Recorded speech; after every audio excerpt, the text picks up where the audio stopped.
Our featured guest for the close, Rod Smyth. He's the Chief Investment Strategist at Riverfront Investment Group. And Rod, let's start with you.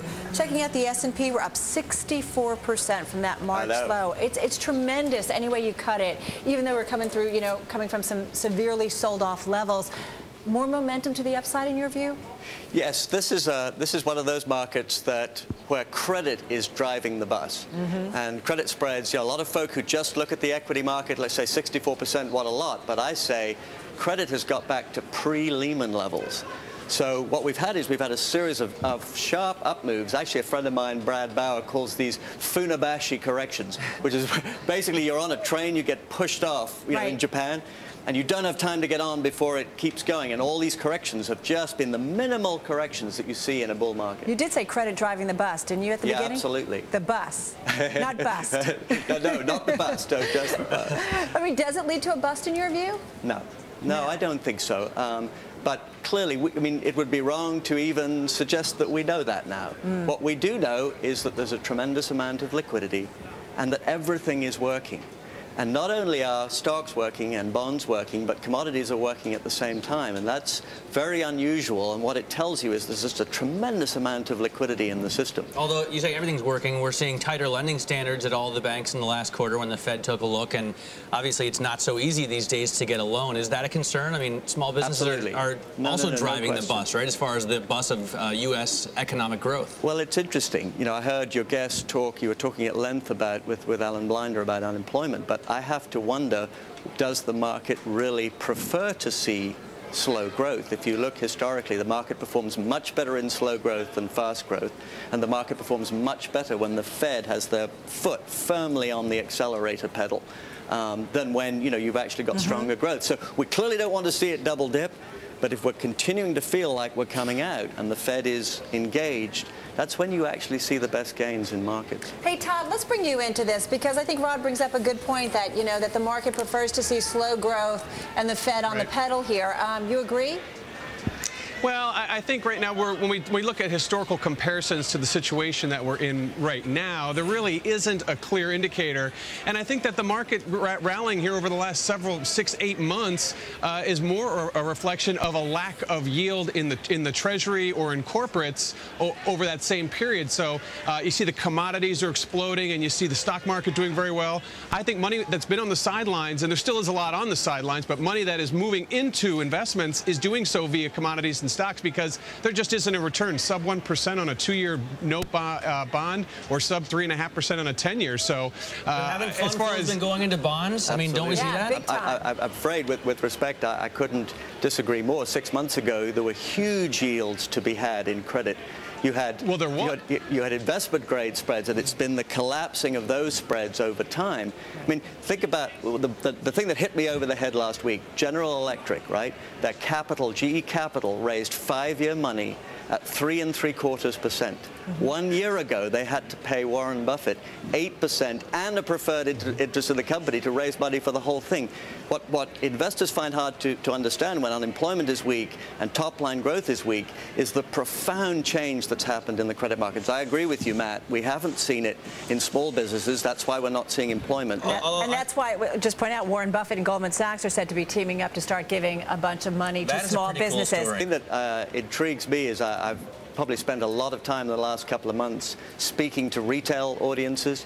And the big difference that I say is that the institutional, the long-only managers, they're pretty much back in, fully invested, maybe a little nervous, but they're in. Right. The hedge funds, my strong sense from looking at surveys, have not really got in. But the player that has not come back is retail. But what they have done, as you said quite correctly, Matt, with rates so low, they've gone rushing into bond funds. And so we've had 95% of the flows. So that's driven, as I said, the credit markets. But when you get that credit move, it always flows through to stocks as well. All right. Let me ask you guys both about the dollar. And Rod, let me start with you. I mean, are you concerned as the dollar continues to lose ground? And I know you think it's not as weak as we have seen it historically, but it still devalues for an international investor U.S. equities. No question. But I think it's important, Matt, to try and put it in some sort of context. And one feels, particularly if you're sort of listening to the hype, that the dollar's been, crashing.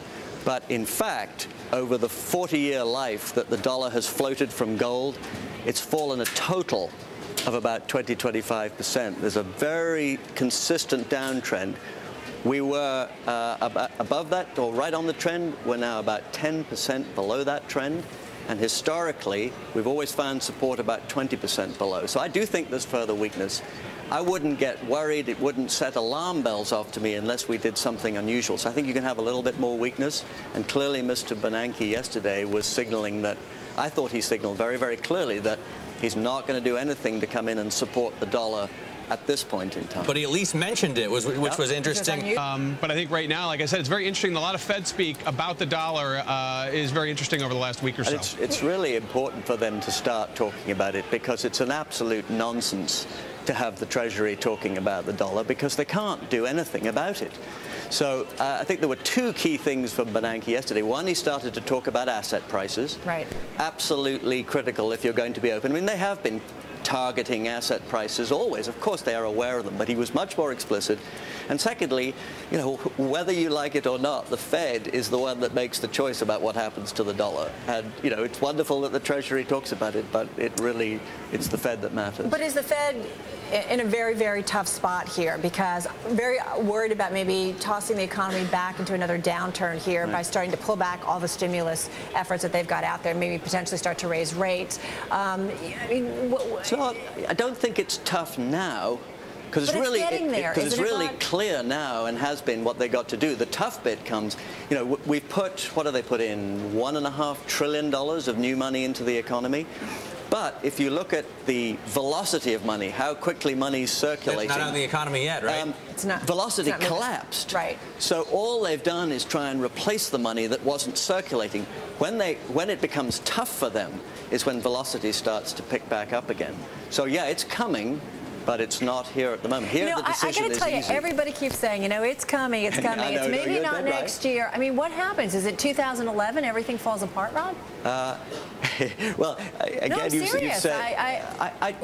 Or do we go in the other way? I mean, Gary Shilling doesn't think it's coming, right? He thinks we're looking at a deflationary scenario, which may be even worse. The way I would put it is no question, risk assets have risen to a point that if the Fed gets it wrong and we double dip, then there's 10, 15, maybe even 20% downside in risk assets. I mean, we know how much they'll fall if they're fearing a depression. Right. I think we've taken depression, but if we're talking about earnings, instead of going up 20% next year, possibly going down 10% the year after. But if they can finesse it, then there's no reason why. Can they finesse it? Well, sure, you know, we don't know. Yeah. My guess and my judgment on this all along has been that, you know, the Fed is always faced with tough choices. So you have to judge which side will they err. And my belief is they have to err on the side of inflation. All right. Because deflation's too scary. We got to run. Hey, Rod, thank you as always. Rod Smyth. It's good to be with you. And it's great to have you here in studio. And Todd